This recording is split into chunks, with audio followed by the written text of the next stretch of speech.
never know where life will lead us or what may hinder us along the way. But while every day can feel like one big question mark, it doesn't have to. With the right insights, strategies, and solutions from Western and Southern Financial Group, together we can look ahead to leave the unknown behind. What's Pro Football Focus doing? Last week they had Brady. This week they got Brady. We're literally doing it differently from everybody else. As a matter of fact, moving forward from this point on, I will not make reference to PFF. Do you not understand that they are that way because you're Joe Flacco? And you just like to discredit things that people deserve credit for. That you can't possibly be expected to defend that. Talk about the game, Sam. So, who cares about what people think about us? Yeah, I like football season, and all the things that go with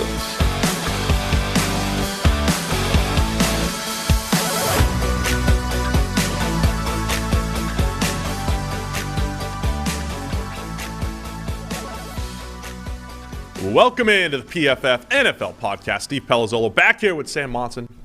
Conference Championship week, Sam. We're going to preview the two games, but then talk a little offseason. We'll talk some of the big picture stuff, especially now that the Aaron Rodgers rumors are hot going to Denver because his offensive coordinator is now the head coach. So obviously that's what we need to talk about. The Sean Payton retirement, the Sean Payton rumors with Dallas, all sorts of fun stuff to discuss as far as the offseason goes. 2 of the last 3 games of the NFL season, assuming you're not counting the Pro Bowl, which I'm not. Oh, yeah, we're going to do a full in-depth Pro Bowl preview.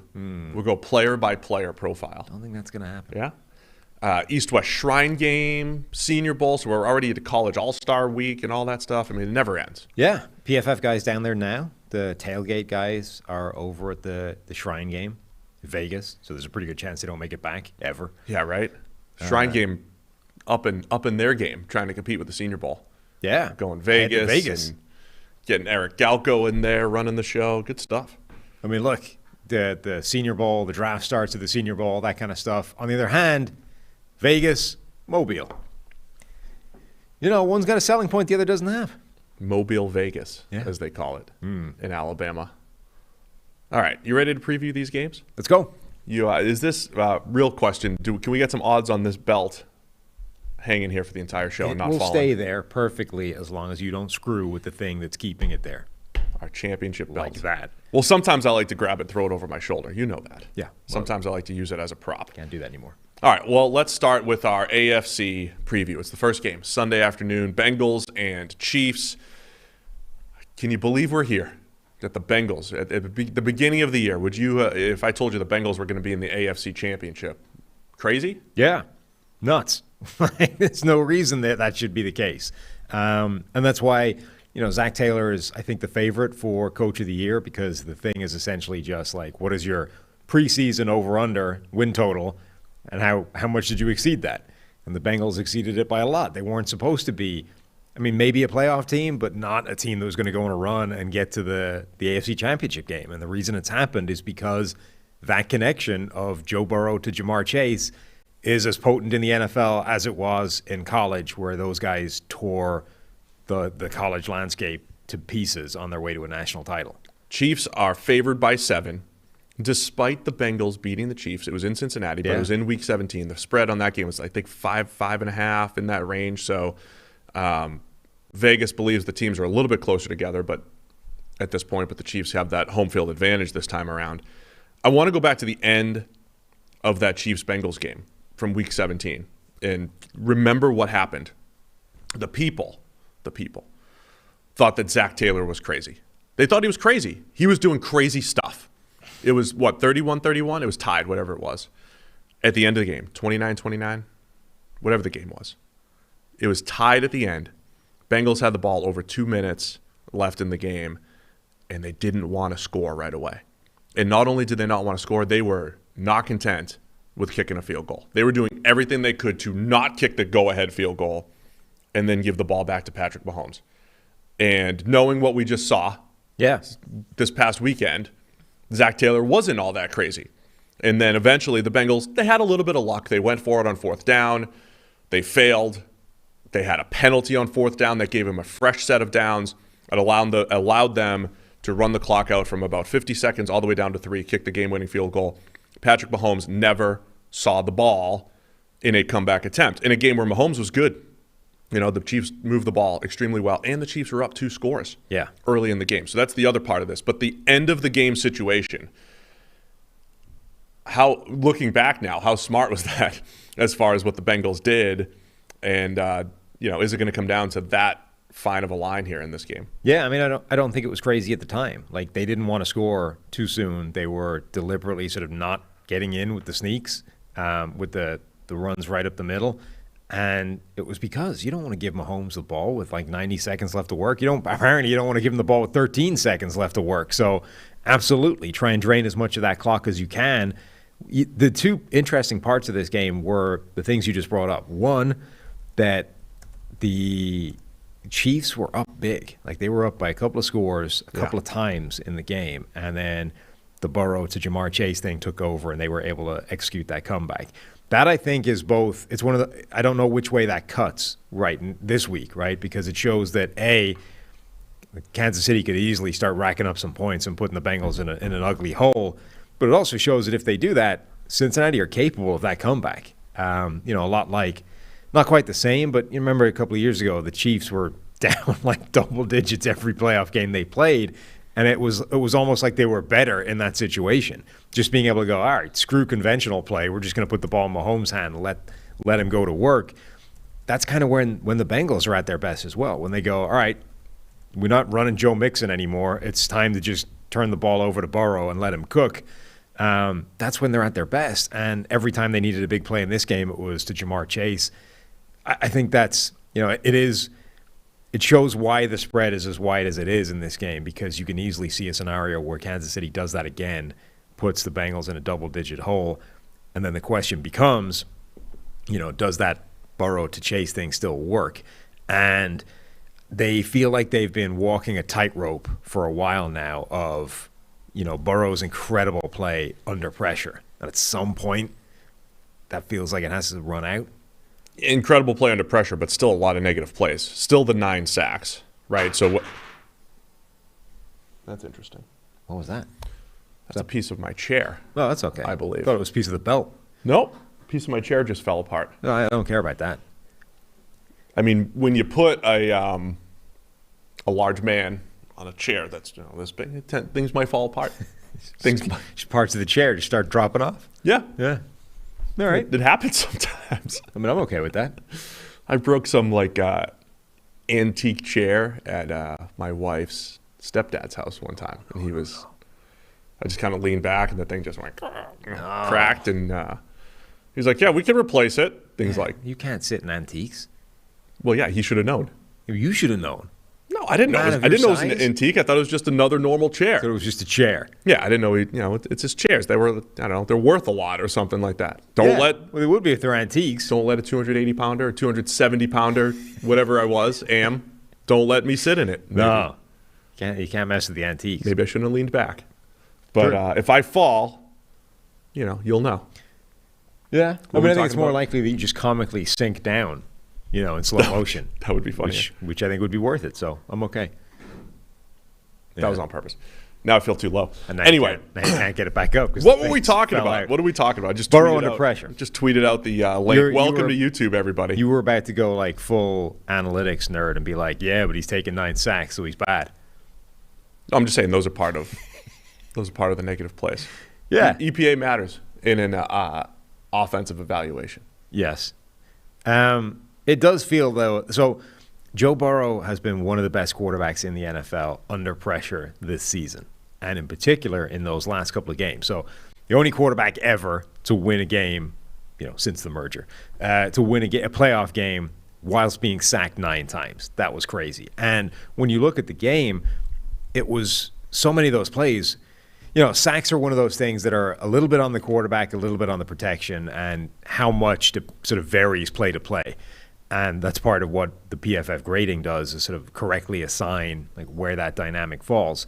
So Burrow is a quarterback that tends to take sacks more than these other guys. He has a very high sack rate in terms of the percentage of pressure that becomes sacks, not just the percentage of dropbacks or anything. So the amount of times he's pressured, and it ultimately ends up with a sack. The only quarterback that was worse this season was Baker Mayfield. Right. So 27.6% of Burrow's pressured plays become sacks. And if you look at the quarterbacks around him, Baker Mayfield, anyone worse, Zach Wilson just behind him, the immobile Ben Roethlisberger, who barely ever, they got rid of the ball like lightning quick, was still sacked basically a quarter of the time he was pressured. Justin Fields, Andy Dalton, Davis Mills. This is not a collection of quarterbacks that you immediately feel pocket presence when you talk about them, right? So it's not a good place to be.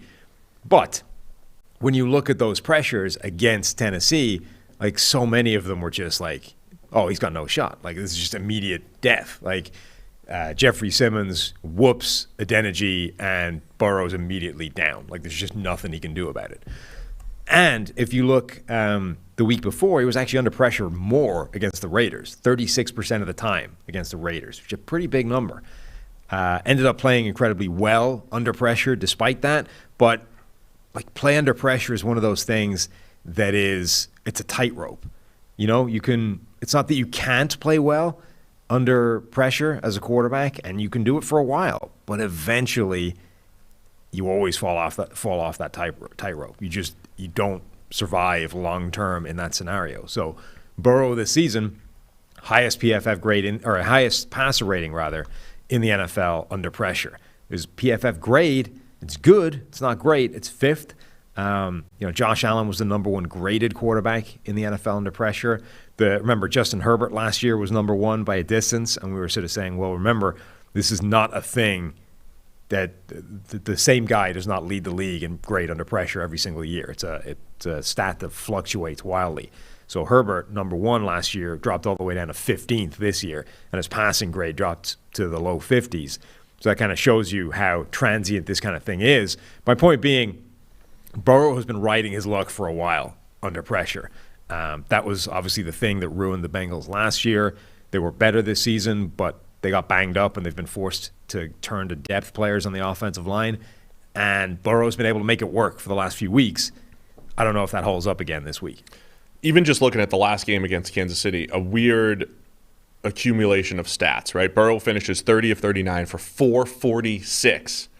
He was under pressure 16 times, sacked 4 times. So a quarter of those pressures. I think the way you laid it out, right? Again, last week, only 15 pressures and 9 sacks. So it makes the offensive line feel worse if you're just looking at the sack total, but it also takes away those plays. He did have plenty of plays where he was able to get rid of the ball and wasn't, under duress a high percentage of the time. The other part of this is, again, in the Kansas City game, only 13 first downs in that game where he was 30 for 39 for 449. It was big play driven. It was Jamar Chase down the field. I think it was T. Higgins had a big play in that as well. There was just a lot of massive chunk plays. And this is what happened to the Kansas City defense earlier in the year, where they were just early in the year it was busted coverages. In this game, it was a lot of, there was busted coverage against T. Higgins. There was Jamar Chase just winning, including a 3rd and 27. So it feels like the Bengals are going to have a tough time replicating 446 passing yards, 11 yards per attempt, and all that stuff. I think it's got to be the underneath stuff they got to get a little bit better at, right? So the one of the ways to protect the quarterback is the receivers get open, right? They get open quicker. And I think that's got to be a big part of the game plan here for the Bengals is, you want to create those chunk plays, but I think replacing the run game with the quick passing game and you never know when Jamar Chase is just going to run through the defense because he tends to do that as well. So that short passing game, I think, is going to be key here. One of the biggest one-on-one matchups that the Bengals need to think about how they stop it ruining their game is Hakeem Adeniji against Chris Jones. Chris Jones has more pressure this year than Jeffrey Simmons, who single-handedly just ruined the offensive performance for Cincinnati last week. This could ruin the entire game. Honestly, if you took Adeniji out of the lineup last week, it solved most of the problems. He gave up 3 of the sacks that they surrendered. And it was a case of when he lost bad and ugly and immediately. And again, it's not like things are getting worse this week. Chris Jones hasn't been on the best run recently, but he's got more pressure on the year than Simmons has. He's a better pass rusher than Simmons. He's a better player than Simmons, period. If you haven't figured out a way of shoring up Adeniji or replacing him in the lineup, I mean, Jackson Carman, your rookie, could be out there instead. I don't know if he'd do a tremendously better job, but this is a weak spot that could, on its own, disrupt the entire offense for Cincinnati. Do you want a chance to win the ultimate game day feast? Let's talk about it. Whether it's football success or financial savvy, winning starts with asking us questions. Would you like to know what it's like behind the scenes with Al on Sunday Night Football? How about a need to know on your financial future? Western and Southern's teaming up with PFF's very own Chris Collinsworth to share insights that can help put you ahead on both your fantasy and financial scoreboards. Every submission earns you a chance to win the ultimate feast to celebrate football's favorite Sunday. We're running out of time here. So we're going to cover your catering for up to $2,500. Coordinate your order from a restaurant near you and have it delivered on February 13th, 2022. Coming up soon. Don't forget to check out the Chris Collinsworth podcast and Western and Southern's Instagram for answers to the best questions each week. So here's what you do. You submit your questions at westernsouthern.com/feast. One more time, it's westernsouthern.com/feast. If you're watching on YouTube, check out the link. Check out what we're showing you right now on the screen. Remember, with Western and Southern, you can rest assured on game day. So, yeah, that Bengals offense mitigating the Chris Jones pressure in general, Burrow getting rid of the ball rather than taking those negative plays, all of that stuff is going to be crucial. Joe Mixon had a really nice run for a touchdown, cut back, and all that last week against the Titans, but, you know, he's been the run game's been more of an afterthought during this stretch run here for the Bengals. I don't mind a little bit of balance there. The Chiefs have had their issues against the run, especially this season. I mean, over the last couple of years, really. So maybe, you know, against the right fronts, you're getting that. In the run game can be good. I want to see how the Chiefs play Jamar Chase, right? When you talk about rematches. So remember when the Chiefs torched the Bucs last year? Tyreek Hill had like 200. He had 200 yards in the first quarter against the Bucs, and then of course they saw each other in the playoffs, and you didn't have that. The Bucs made an adjustment. I mean, this is the game of football. There's going to be adjustments. There's going to be, you know, the Chiefs just going to sit and cover two and invite the run and invite the short passing game. Are they not going to blitz as much? Is there not going to be as much single high or man coverage toward Jamar Chase? Does that make it more of a Joe Mixon game? Does it make it more of a T. Higgins, Tyler Boyd game for the Bengals? Those are the types of things, and then Burrow's just got to take what's there. I mean, as much as you'd love to feed Jamar Chase and get him to 200 yards again, there's also a good chance the Chiefs deploy a lot of extra resources his way. Yeah, and they're probably going to need to. Like, the interesting thing about Cincinnati is they really have gone this season as Jamar Chase has gone. And when he had that slump in the middle of the year, that's kind of where their slump was as well. Like, they've relied on him so much, just absolutely dominating. And I think early in the season, there was a lot of quote-unquote unsustainable things, like just weird plays that every time he threw the ball in his direction, something good was happening, whether it was him making an improbable run after the catch, whether it was guys just missing a pass breakup on a ball headed in his direction that could easily have been an incompletion, not a touchdown, that kind of thing. And then later in the year, he just started dominating straight up, if you like. Like, it was a more sustainable level of incredible performance, but you can take that away. Like, you can, again, there's nothing in the NFL that's unstoppable. The question is, what does it cost you to stop it?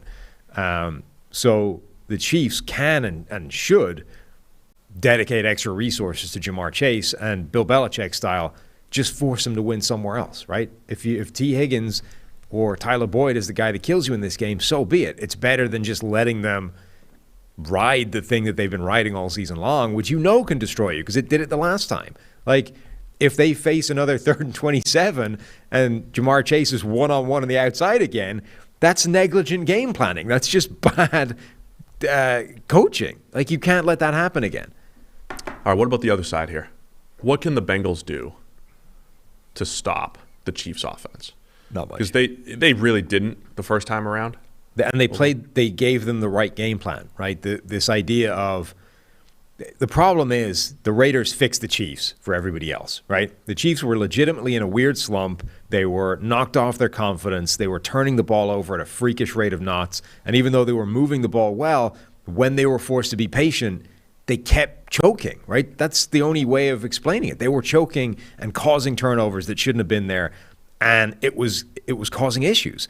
And the analytics guys were pointing to the sort of broad overall numbers, the EPA per play and the scoring rate and the percentage of drives that were scoring and touchdowns and all those kinds of things, saying there isn't a fundamental problem here. At some point, the turnovers will stop and all the other things will remain, and then the Chiefs are back to being the Chiefs.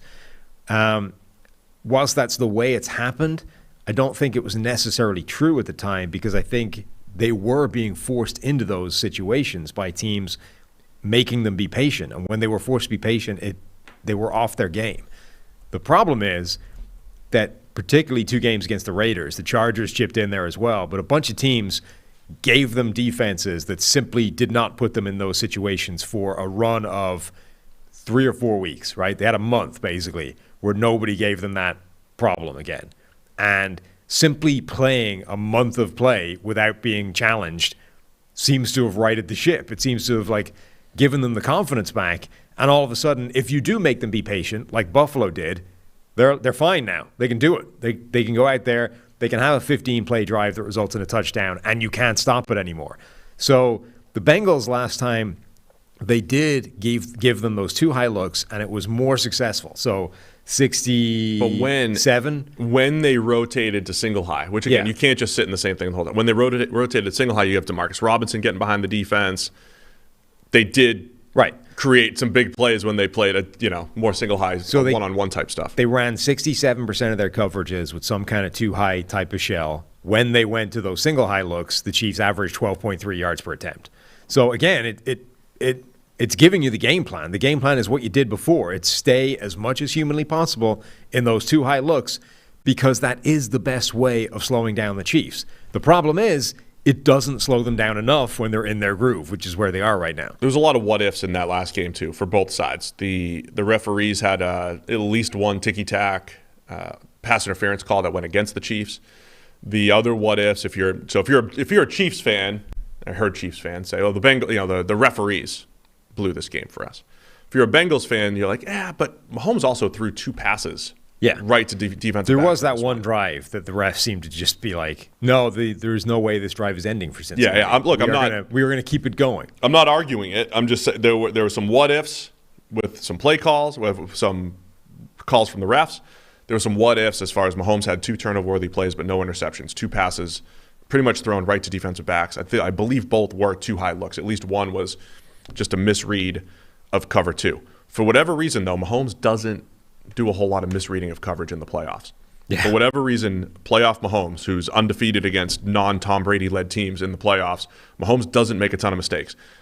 He does. In the Super Bowl, he had the 4 turnover-worthy plays, I believe it was, against the Niners. Mahomes, up until the Super Bowl, has been almost perfect over the last few years since he took over as starter. So that's the other thing, for whatever it's worth, you're going up against here. Lifetime passer rating of 107 in the playoffs. 8.1 yards per attempt lifetime in the playoffs, 25 touchdowns, 5 interceptions in the playoffs, 1.8% turnover-worthy play rate in the playoffs. And if you take away which is a percentage point lower than his regular season lifetime. And if you take away the 2 Super Bowls, which whatever. Right. But if you take out the 2 Super Bowls, all of his AFC games leading up to the Super Bowl, Mahomes has been really incredible. Yeah, I mean those numbers are all with that, in particular, that Tampa Bay Super Bowl, dragging him down.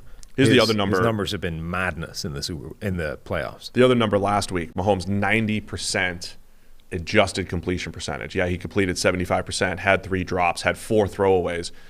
He was on point again. And the thing about Mahomes' 2018 season, when he broke out and you're looking at all the highlight reel stuff, the thing I kept coming back to is he had one of the lowest percentages of negatively graded plays in the NFL early in the year.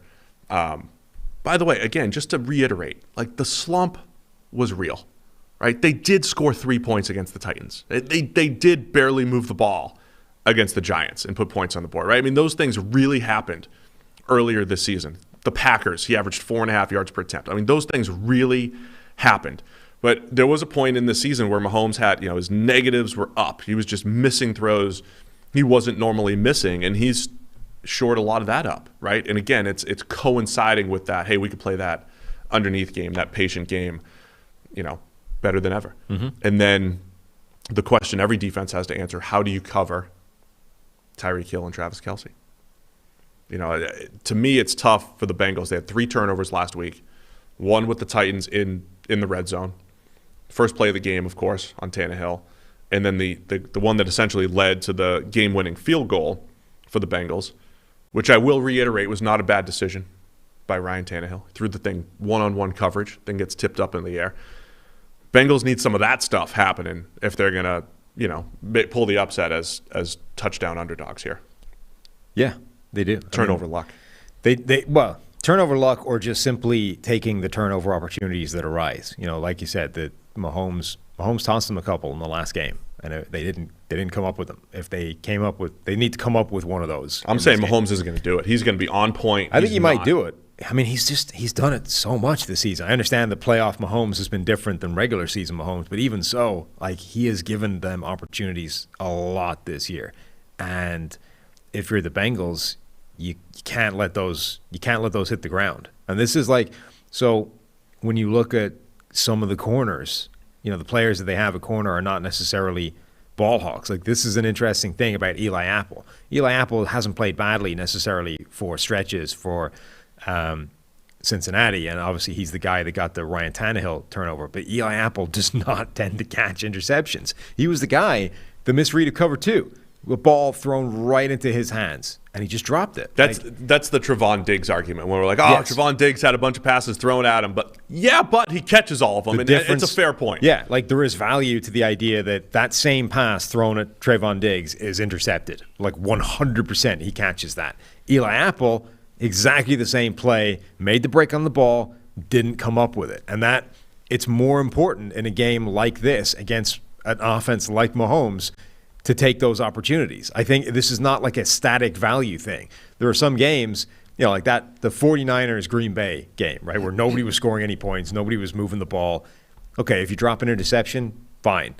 Breaking it up was important. We're okay with you not coming up with that. If you're facing the Chiefs, this could be an absolute shootout with both offenses scoring at will, like the game we just saw between Kansas City and Buffalo. If you drop an interception in that game, that's a dagger. That's critical. You need that turnover. Yeah, absolutely. We've got some breaking news. We'll get to it in a minute. But first, we got to talk about Manscaped. Roses are red, violets are blue. Don't let that wild pube wreck you, Sam. Don't let it. Valentine's Day, it's right around the corner, and our sponsors at Manscaped, they're here for you with the best tools to get your balls ready for the special occasion. This V-Day, it's time to join the 4 million men worldwide who trust Manscaped, the leaders in below-the-belt grooming, with our exclusive offer. You go to manscaped.com, use the code PFF for 20% off plus free shipping. That's right, scrolling right on the screen, you can see all those incredible tools. The holidays went by so quickly. Did you remember to take care of your package with the best tools for the job? The Performance Package 4.0 from Manscaped is just the thing every guy needs in their life to make each and every day just a little more special. They want to propose. They have a proposal that February 13th is a national holiday called National Shave Your Balls Day. You guys in? Is everyone in on that? A holiday that men and women can get behind. February 13th. You can only do it with Manscaped. Can't do it with anything else. Manscaped created their products for a night just like this, and they'll make your V-Day date say, wow, great set of balls you got there. That's what they'll say. Get 20% off and free shipping with the code PFF over at manscaped.com. It's 20% off with free shipping at manscaped.com. Use the code PFF. Join Cupid and shoot your arrow with Manscaped this Valentine's Day. Do we want to touch on some breaking news here, or do you want to wrap up this game? Well, let's wrap up the game first. It's a, what is it, 7, did you say? 7.5? 7-point line. It's 7, man, and Burrow is playing too well. I'm not giving anybody 7 points against Joe Burrow. I have 2 ways of looking at this. If you're the Chiefs, let's paint this picture. The Chiefs, the Bills are probably a better team than the Bengals. The Chiefs just beat them. It was hard-nosed. It was tough. A lot of people expected this to be the AFC Championship. You saw it a week earlier. Do the Chiefs come out and just because they're better than the Bengals play better and win by a touchdown?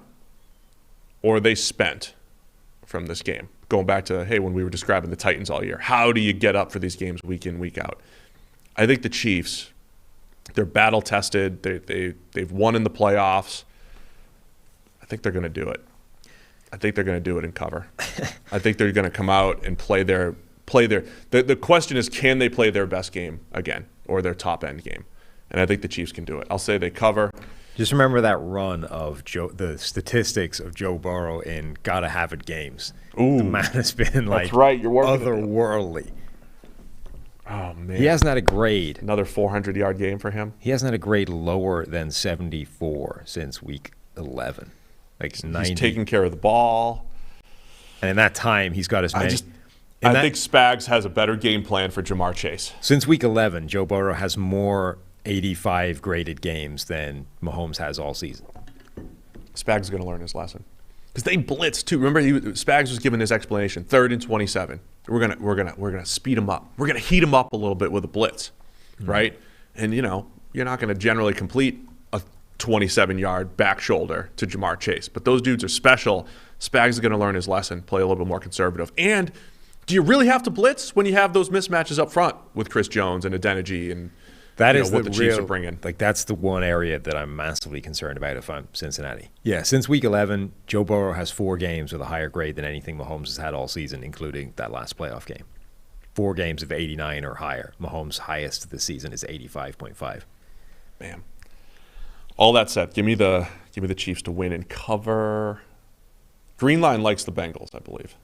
Yeah. Greenline would take the Bengals. So I would suggest taking the Bengals. I'm going off the Chiefs here, my non-data driven analysis right here. How's that? Okay. You got the Bengals? Yeah. All right, a couple coaching moves have been made. Matt Eberflus has been hired by the Chicago Bears. So it's now a GM named Ryan and a head coach named Matt taking over in Chicago. Well, that went well last time. So Pace and Nagy replaced by Poles and Eberflus, Ryan and Matt. So that has officially happened. Eberflus was in the mix for the Jacksonville Jaguars job. Sounds like Byron Leftwich is trying to get some personnel control, get his guy in there, maybe in the GM seat. And then the other news is a friend of the show, Dan Quinn, is going to remain defensive coordinator with the Dallas Cowboys. So Quinn had his name up there for the Broncos job, other potential jobs, and he is out as a head coaching candidate. So he'll be back with the Dallas Cowboys this year. I mean, the interesting thing for me is Eberflus to Chicago. Like, the assumption was that Chicago would go hard after some kind of offensive-minded head coach because Justin Fields is there, right? And he's the most important part of that organization right now.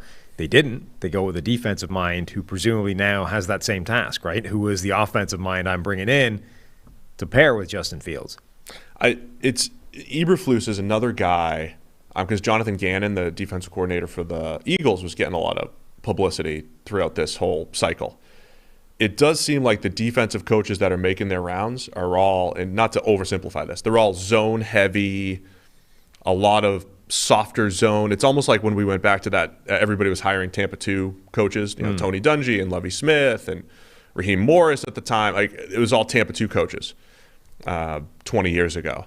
It does feel like we're going to this zone heavy around the league type of style. And that's what Eberflus has been. It's also interesting that the Colts, who haven't really, they've built a pretty good team. I think they've done it. Chris Ballard's program is doing pretty well over there. They haven't won a ton, but they've become quite the coaching tree there. Nick Sirianni and now Eberflus. I mean, there's a lot of people trying to. Ed Dodd is an assistant GM there. That's been a hot name. Like, they've groomed coaches better than they've won games, I'd say, in Indianapolis so far. Yeah, they've become, remember, anyone that's had a cup of coffee with Sean McVay, conveyor belt that was there. Yeah. It's now the Colts. If you coach the Colts for a while, you're getting the interviews and the jobs. It is interesting the way you said. So that was what the Chargers did, right? So the Chargers went and got Brandon Staley. Right. For their hot shot new quarterback, Justin Herbert. And the Bears are doing the same thing with Eberflus. And presumably Ryan Poles, new general manager, coming in there, there's got to be some sort of plan. There's got to be somebody that they're saying that they're going to hire to take Justin Fields to the promised land as their developmental quarterback. I think people probably overrate this idea of, like, the head coach has to be the offensive mind or the like whatever, like because that's the area of need. Like this is kind of like what we're hearing with the Vikings and Kwesi as the GM. Like your job there is it's CEO. It's you know, it's not figurehead, but you're the guy that sits above everything and makes decisions. You're not the guy that has to be in the weeds with every single portion of this. Obviously, coaching up Justin Fields is the most important thing that needs to happen for Chicago. But that doesn't mean that the head coach is the guy that needs to be doing that. Like, you need to find a really good QB coach. You need to find a good offensive coordinator. Those are the two guys that are going to be spending the most time with the QB and making sure that he's good to go. If the head coach is the guy doing that, there's probably a lot of other stuff he's not doing, which is pretty important. Yeah, but then the other side of that is when Justin Fields takes off and becomes a star and the offensive coordinator who got him there then becomes the next hot name, you know, on one hand, maybe Justin Fields is fine because he's so good it doesn't matter. On the other hand, do you want to have to continue to develop coaches, you know, with your guy? Whereas if you're an offensive guy, at least you're the consistent voice. Like Sean McVay is always going to be there for his quarterback, whether he's cycling through Kevin O'Connell, Zach Robinson, you know, whoever. Doesn't matter. Like Sean McVay's still going to be there, right? Like how difficult is it probably to groom Zach Robinson into the next offensive coordinator? Probably takes a lot of work with Zach. Now Zach's a genius. He's awesome. So I mean, it's that's the part of it. I think that is tough. If you're an offensive coach, you know you're always going to be there, whereas there could be a revolving door of. I don't think that matters. Like the important part is the next 2 years of Justin Fields' development. Like. True. If you get a guy and he develops Justin Fields into a star and then he leaves, the quarterbacks tend not to develop into stars and then stink, you know, just because the guy left the building. That's not the quarterback developing. That's something else. So if you get a guy that can develop Justin Fields into the ceiling you think he's capable of, and then that guy gets a head coaching gig and leaves, fine. Like you got us the bit that we needed, which was the QB being a superstar. We'll find somebody else to come in and just not run them off the rails. That's okay. But that's the part you need. And yeah, maybe the head coach is the guy that could do that as well. But it feels to me like the head coach has 58 other things that he needs to be responsible for. Yeah, true. But I'm not sure you want him hip deep in, play design and tape watching with Justin Fields from 5 a.m. to late at night every day. Two quick things. Timo's trying to see the world burn here. He said Jason Garrett is available, and Eberflus worked under him for 7 years in Dallas. Great. So he's really trying to, Timo, stir in the pot there. The other part, you're going to hate this. Mike Lombardi said something. Okay. That was pretty good. Why are we giving him airtime? Really quick. This podcast. He said something about the Bill Belichick coaching tree. What he feels doesn't work is that people don't really understand what Bill Belichick does, and what Belichick does really well is groom coaches. And the same way we're talking about, I'm going to retweet a million things that Kwesi says because they're probably going to be smart. It's because the GM is not a super scout. He's just an information gatherer, decision maker, right? And a million other jobs that he has. The head coach we keep talking about is also a CEO type of position. And so to your point, does it matter if it's an offensive or defensive coach? Their job is to develop coaches, to understand the program, and then get the players to understand the program and be on the same page. So does the offensive or defensive thing even matter? Because look, the head coach has other stuff to do rather than just being on the side of X's and O's. Yeah. What? Nothing. You don't even have a response to that. No. Because I could have said an unnamed source. Yeah. You don't respond to Mike Lombardi stuff. No. We should get him on the show as a guest. You want to get to the other game? Yes. What's the other game? The other game is the San Francisco 49ers playing the Los Angeles Rams for the third time this season. Before we get to it, there's only 4 teams remaining in the NFL playoffs. That means only 4 teams left for you to bet on at DraftKings Sportsbook, an official sports betting partner of the NFL. Counting down to Super Bowl 56, new customers can get 56-1 odds on any team. Bet just $5 and get $280 in free bets if your team wins. If you're not a new customer, that's fine. You can experience conference championships with same-game parlays. Combine multiple bets from the same game for a bigger payout. The more legs you add, the more money you can win. DraftKings is safe, secure, reliable. Best of all, you can deposit and withdraw your cash whenever you want. So download the DraftKings Sportsbook app now. Use promo code PFF and get 56-1 odds on any NFL team Bet just $5 and win $280 in free bets if your team wins. It's promo code PFF for 56-1 odds at DraftKings Sportsbook, an official sports betting partner of the NFL. Must be 21 or older. New Jersey, Indiana, and Pennsylvania only. New customers only. Minimum $5 deposit, $1 wager required. One per customer. Restrictions apply. See DraftKings.com/sportsbook for details. Gambling problem? Call 1-800-GAMBLER.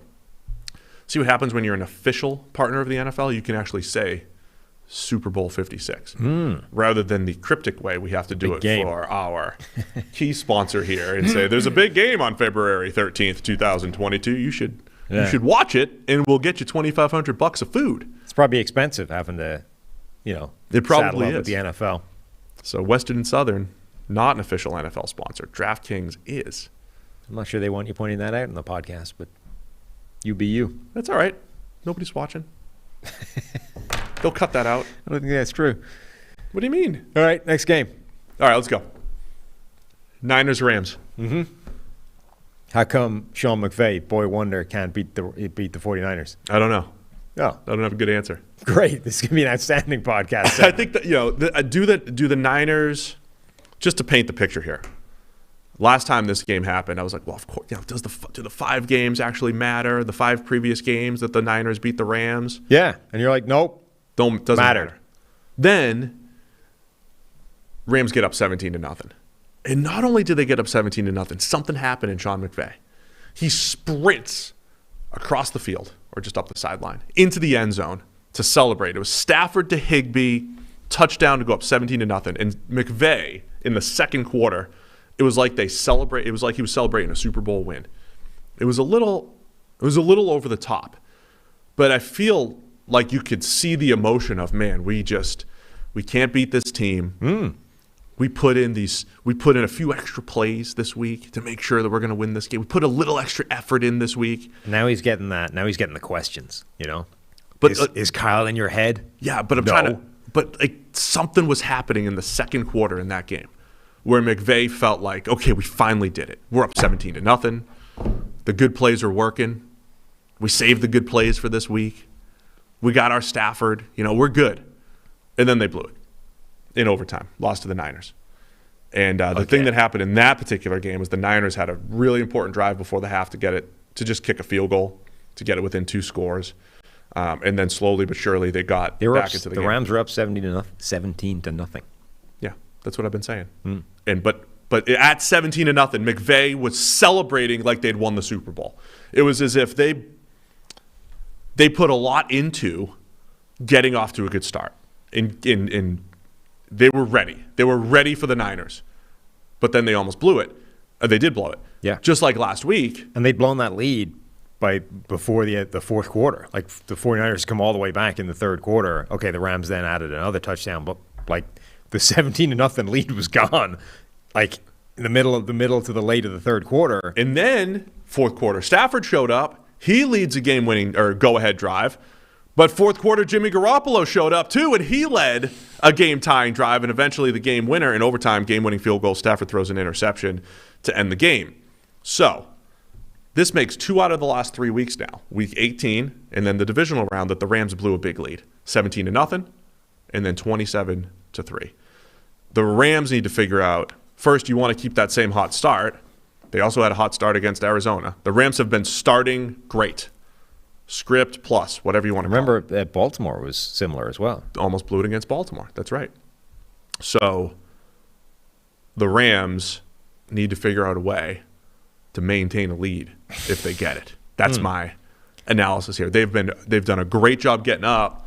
To expect what happened last week, I mean, that was crazy, right? The fumbles, when the fumbles happened, the bad snap. I mean, a lot of that stuff's probably not going to happen again to the Rams. I don't think last week's collapse, quote unquote, was indicative of how things are going for this offense. Like that was just a bunch of weird turnover things that all happened at the same time, and that was the only way that the Bucs defense was stopping that offense, was literally just getting lucky with the ball popping out a few times. It is interesting. So do you think that there's something to the idea that Kyle Shanahan, so these offenses are related scheme-wise, right? We've all seen that photo where McVay and Shanahan and LaFleur are all on the 2013 Washington coaching staff. And then they all went their separate ways. But essentially, the offense it's the same scheme tweaked by each one of these individual head coaches. Now, I think Shanahan has done more tweaking than the other guys. Like, he's brought that offense to a further away place schematically and what they do than the other guys. Probably helped, whether by accident or by design, by the collection of like unique playmakers that they have. Sure. Deebo Samuel, George Kittle, Brandon Ayuk. These are unusual athletes that I think allow him to do different things with this offense. But my point being, do you think there's truth to the idea that Shanahan is particularly good at understanding how to stop variants of this offense? So when they play a Shanahan tree type of system, like he just goes down the hall to the defensive room and is like, all right, guys, this is what we're doing this week. This will neutralize everything they're doing, and we're golden. Because that's kind of what it seems happens every time they play one of these offenses. San Francisco's defense stops them. Yeah, I've always been of the belief that familiarity within a system is the advantage, right? When you see an offensive coach go become a head coach and then he goes and plays his former offense, I think there is an advantage there because of the way offense works, right? Offense works based off of, if the defense shows X, we're going to do Y, right? So if you know the offense inside and out, you dictate X. You show them whatever you want to show them, and then you know how they're going to adjust to it. If we show them X, they're going to run it this way, or they're going to protect that way, or whatever it is. In this last game, 7 total sacks, or 7 players had sacks for the Niners. 3 from Eric Armstead, DJ Jones, Nick Bosa, Arden Key. All of those pass rushers got there. So I think part of it was them winning one-on-ones, but also you know how the Rams are going to pass protect. Like that's the start of the week when you're game planning. How do they pass protect? How do we attack their protection?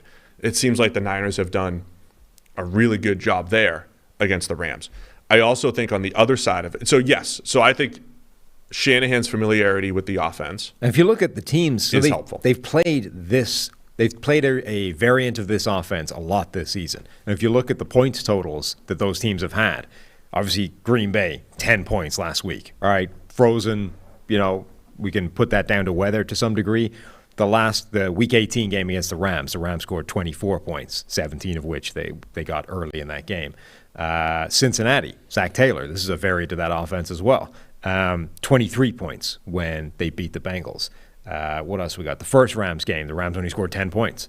You got to go all the way back to Week 3 against Green Bay for one of these offenses to rack up a decent number of points, and that was the Packers scored 30 that game, and that was a pretty banged up San Francisco team that is not what it is right now. Let me add one more thing to the equation here. Aaron Donald, right? The stars that the Rams have. The Niners, the way they run their offense, we give them a ton of credit about how smart they are and all this stuff. The Niners seem to be one of the teams equipped to negate the Rams' stars. Aaron Donald's 2 of his worst 4 games from a grading standpoint this year against the Niners. 4th worst back in Week 10, 73.5, which is still a good grade, but it's not the blue grade that he's usually bringing to the table. He's got 3 pressures, I think, across the 2 games. Yes. And then Week 18, a 55.5 grade for Aaron Donald, including, just 2 pressures on 34 dropbacks. So whether it's the play-action game, the blocking angles, the way they attack Aaron Donald, they have done a really good job of negating the thing that has made the Rams really special, at least special on this 2-game playoff run, but just in general this year. I keep citing that the stars are playing like stars. Aaron Donald, Von Miller, OBJ. The Niners have done the best job, especially defensively, slowing down those Rams stars. I will say that is a this year thing. Like if you go back last year and the year before, Donald has been a wrecking machine against the 49ers as well as he has against anybody else. He's got a bunch of. So obviously he's done it against everyone, but is this a thing that they've figured out? Is this part of? I doubt it. I think Donald has probably just had 2 games that weren't great against the 49ers this year. That's what I'm saying. Like if you go back the last couple of years, Donald's got 90 grades. He's got 7 pressures. He's been Aaron Donald against the 49ers, except this year, where in 2 games he really hasn't been a factor. I don't think there's enough change with the 49ers offense this year for them to have suddenly discovered Aaron Donald kryptonite. I don't think there's enough change with the offensive line personnel-wise, for them to have suddenly discovered Aaron Donald kryptonite. Like if Donald was going one-on-one with Trent Williams every week, you'd be like, all right, maybe. Trent Williams is playing at an otherworldly level this year relative to the past. That could explain it, but he's not, right? Trent Williams is a left tackle. Donald is typically interior all the time. I just need Trent down blocking on Aaron Donald a few times. So I think gotta see that. People have made this point that, this is actually probably a good thing for the Rams because the chances that Donald is like AWOL for a third game this year against the 49ers are pretty small. I think that's probably true. That, a big part of them winning those two games is that they did have games where Aaron Donald wasn't really a factor. If I was a betting guy, I would say that there's a better chance that Donald is a massive positive force for the Rams than there is he goes missing again. It does sound like all the 49ers questionable players as far as injuries go, Trent Williams, Deebo Samuel, they're all going to be good to go. And technically questionable for Trent Williams. I think Whitworth will be back. Him and Joe Noteboom both listed as questionable right now. I do believe Whitworth should be back for this game for the Rams. So I think both teams relatively healthy. The schematic battle, absolutely fascinating. But to me, it's still the thing I mentioned for both of these teams individually was Stafford needs to take care of the ball last week. Jimmy Garoppolo needs to take care of the ball. Right. And it's still going to come down to that.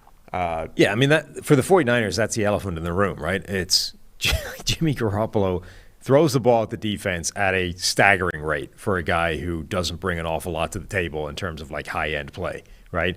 Jimmy Garoppolo's selling point is that within this offense that schemes up massive play, he runs it better than the other Muppets they've had doing that when he goes down, right?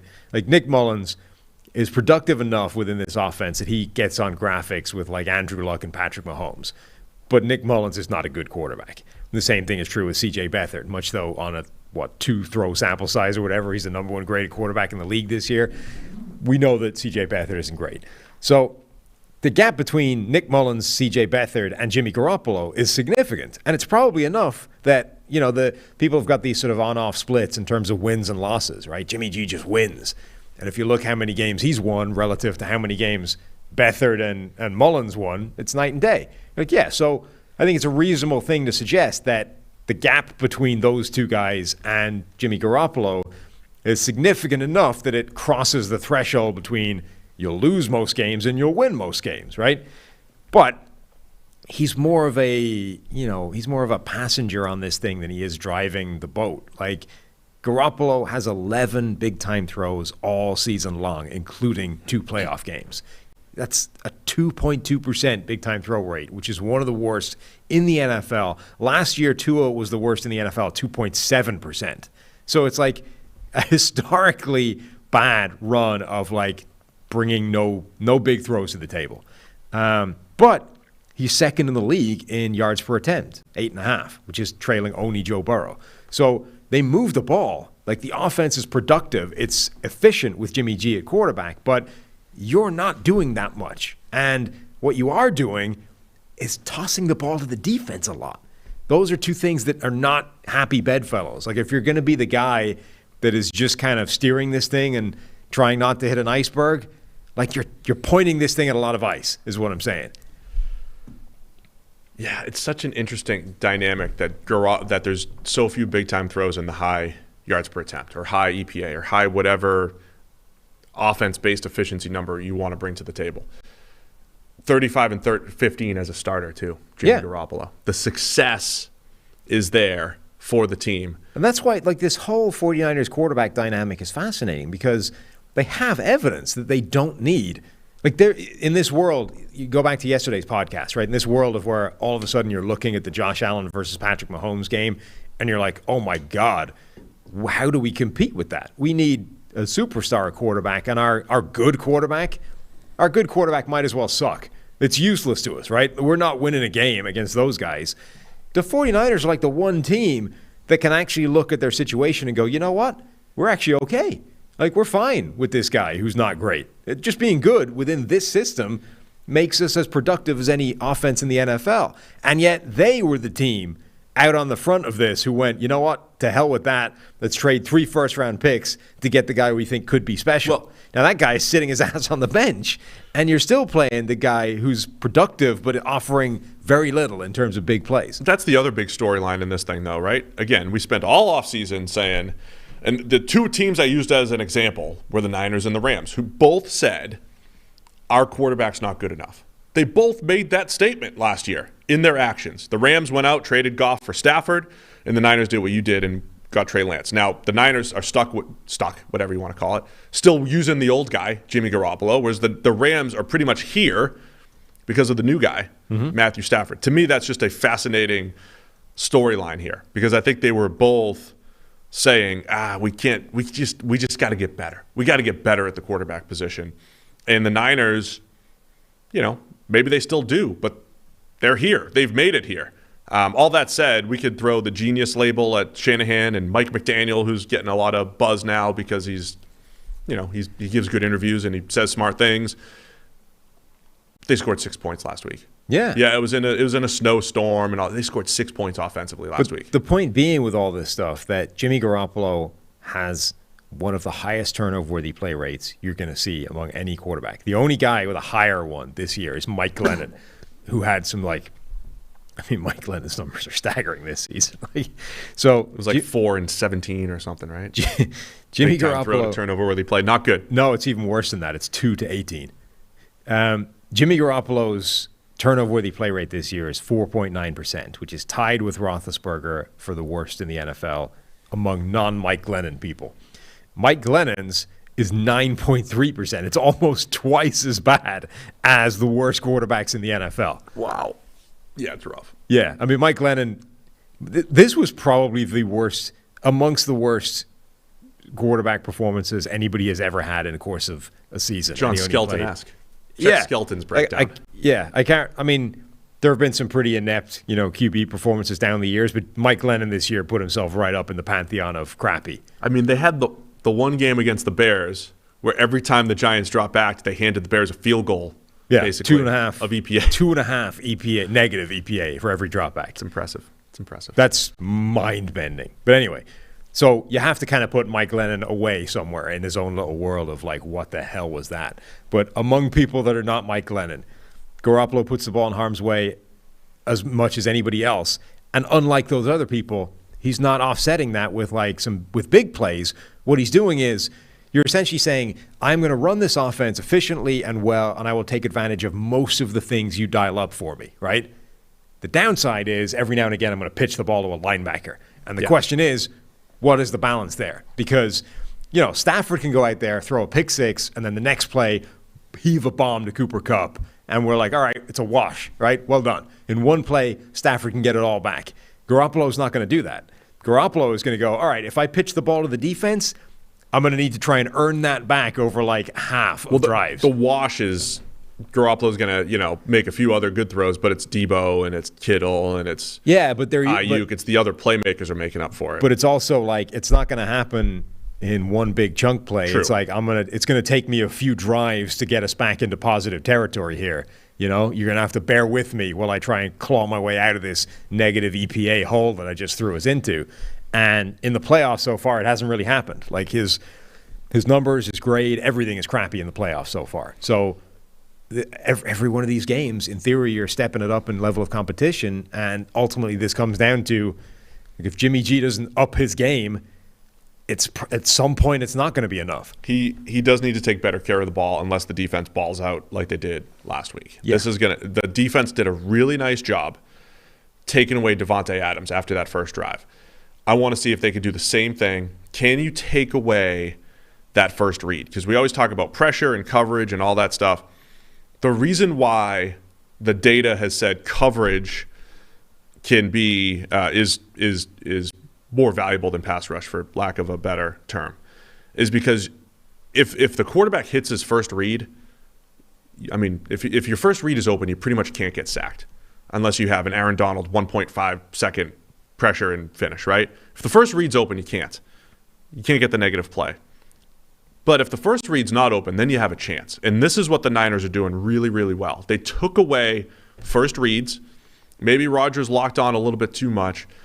The Niners got to do everything they can, I think, to take away Cooper Kupp. And if that means OBJ is going to kill you, which sounds crazy, but Cooper Kupp, he's going to move around. He'll be in the slot. He'll be outside, tight splits and all that stuff. But if you can take those reads away from Stafford, make him go elsewhere, maybe force him into a mistake, get him to the ground multiple times again like you've done, then the Niners defense has a chance. And then on the other side of it, again, take care of the ball if you're Jimmy Garoppolo. Legacy-wise, because we got to talk legacy stuff. Stafford just got his first 2 playoff wins. Got a chance to say, okay, I finally went to a good situation. I got us to a Super Bowl. I mean, it's legacy, and it's also vindication for everything the Rams have done. Like, this is what they're for sure aiming for, right? We think that the difference between Jared Goff and Matthew Stafford, wherever that is enough to take us to a Super Bowl. Much like the difference between Nick Mullins and Jimmy Garoppolo is enough for us to be losing games to be winning games most of the time. That's the plan. Right now, it's working. They're 2-0. Now, the next 2 is what's going to determine whether or not it was worth it. Jimmy Garoppolo, on the other hand, has a chance to go to the Super Bowl in 100% of his years as a starter. That's a real thing that's on the line here. Now, you could say, you didn't stay healthy in 2018. You didn't stay healthy in 2020. That's your own fault. You're off the field. But in 2019, he went wire to wire, and this year, wire to wire. This is the same team where, when asked about the quarterback situation, is Jimmy G the starter in Week 7? Kyle Shanahan said, quote, I suppose, end quote. What a weird spot they're in. If, say the same thing happens, say Jimmy G gets him to a Super Bowl, doesn't win it, and they're now in this situation where, like, the guy that they want rid of goes to a Super Bowl every time he stays healthy in the season, but does very little to get you there. Like, isn't the reason you're in the Super Bowl, but is somehow just enough to get, and you've already got the guy that you drafted to replace him that you sank 3 draft picks into. What the hell do you do? Probably go to the high upside guy. I mean, Kyle can look around and be like, listen, when I have my hand-picked quarterback, first hand-picked quarterback was Jimmy Garoppolo. When I have him and he stays on the field, I go to the Super Bowl 100% of the time. That's what Shanahan could say. Yeah. And I handpicked this other guy who's got a great skill set. Right, but you can't say that and then go, but I want rid of him. Yeah, because if they can actually win if they win the Super Bowl, maybe it's a tough discussion. No, I think it's easy if you win, because I think you just keep him next year. If they win, I think it's fine. You've got, like, at that point, you have the excuse. You're like, I can't get rid of a guy that just won us the Super Bowl. If they lose, though, now all of a sudden you've got, like, this guy will get you there if he's healthy, but isn't good enough. And we all know that. But can you get rid of a guy that takes you to the Super Bowl every year? No, because it's every other year because he's hurt all the time. That's still part of the equation. He's still part. I'm just saying, I think that becomes a really difficult conversation. I had something else I was going to add to this that I can't remember. So the other thing at the start, though, was that it does feel like at this point, whether or not you want to bet the streak of like endless games that the 49ers keep beating the Rams, it does feel like it's starting to get to Sean McVay, Like, is he in your head? No, of course not. Like, isn't it? Like, it is so tough. One of the toughest things. How could he not be in his head at this point? One of the toughest things to do is to extrapolate that. So here's what I saw a clip this week. Let me describe to you what I don't like, and then I'm going to go do it. What I don't like. So there was a clip of Mike Hilton, right? Mike Hilton's on the sideline for the Bengals, and he said something like, "He's going to throw me one. He's going to throw me one." Context-free quote. Could have happened at any point in the Bengals-Titans game. And then the next clip they show is Tannehill throws a screen and Mike Hilton reads it and he gets the interception. So people extrapolated that out into the Titans' offense is so predictable. And Mike Hilton's quote happened exactly before the Titans ran this play, and nobody has any idea where it was. So I don't like when people create stories out of stuff that might not be connected. The story I'm going to create, though, can you get into Sean McVay's head? And so in 2018, we're opposing defenses in Sean McVay's head, right? He had a year and a half of incredible offense. Teams started running quarters against him, not in heavy fronts, and they didn't have an adjustment for the rest of the year. And even a team like the Patriots in the Super Bowl who doesn't run quarters dusted off parts of their playbook that they've never used just because Sean McVay had not shown the ability to adjust. Can you extrapolate that forward here and say McVay's the type of guy who's either slow to adjust or you can get in his head or whatever it is? Can you look at that 2018 season and other parts of McVay's career where maybe he's been adjusted to in the second half of the year and extrapolate that forward and say, yeah, there's something where the 49ers do have an advantage, these 6 straight wins, and they are getting to him? Yeah. I mean, there's a West Wing quote where they said something like, the hardest thing in sports is supposed to be to hit a baseball, right? You can chalk that one up to your baseball tally on the graphic. But that someone had told President Bartlett that the hardest thing in sports to do is to go into the locker room at halftime in a Super Bowl and change the game plan that got you there because it's no longer working, right? And that feels a little bit like what McVay runs into every now and again, that his system, what he runs is fantastic, and most of the time it works to an incredibly high level. But when it doesn't, do you stick with it because that's worked so well for so long? Or do you go, no, we actually need to change this because it's not going to function today? And I think that's one of those things, like it becomes this psychological battle because football is such a small sample size sport and you don't have like 1,000 plays to game this out and figure out what you should do. It's like, no, we're in a game. There's 60 plays. We already burned 25 of them.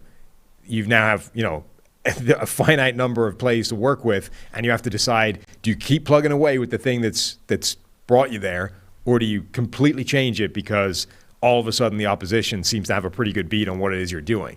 I think he struggles with that decision, and so far hasn't done a great job of making the right call when that's come up. Appreciate you adding to the baseball talk, by the way. Barry Bonds goes up. It's going to go up 1544. Yep. There you go. Good tallying. Anyway, it is interesting because I was thinking the opposite the other day. Did I make the analogy in our 2.5-hour podcast about the baseball one? Yeah. When pitchers face the lineup the third time, this is like a big analytical data point in baseball right now, that you want to take pitchers out before they reach the third time through the order, because the more a hitter sees a pitcher, I'm 1,000 pitches in, you just have a better feel for my stuff. The advantage is is yours at that point. The more you see me as the hitter. Does that happen for offenses against defenses? Because you can dictate defenses, right? Formationally, you know how defenses are going to attack you. And but we're describing McVay maybe as the opposite of that. More defenses get to see him, the more they can figure out his offense. Where the advantage should be for the offense, the more they get to see how defenses respond to the way you formation and motion and do all your whatever you're doing. Yeah, I just don't think he likes going away from what he knows works when somebody presents him with evidence that it isn't working anymore. Like, I think he internally defaults to the idea that I just need to execute this better. I just need to keep going with this. This is the right plan. And I need to keep pushing the right plan because eventually, like he feels like the poker analogy, right? That as long as you keep putting your money in when you have the best hand, down the line you'll win the most money, right? It doesn't mean you can't lose. Like, you get a bad beat, you go on a run, and then all of a sudden you start getting that crappy streak of cold cards where every time you do that, you're losing. He feels that that's the situation he's in these games, and that the logical thing to do is to keep pushing your money in when you have the right hand, right? And eventually that will pay off. But I don't think it quite works like that in football because it isn't. They're not bad beats, right? Eventually these teams have actually worked out what you're doing, and they are simply defending it well.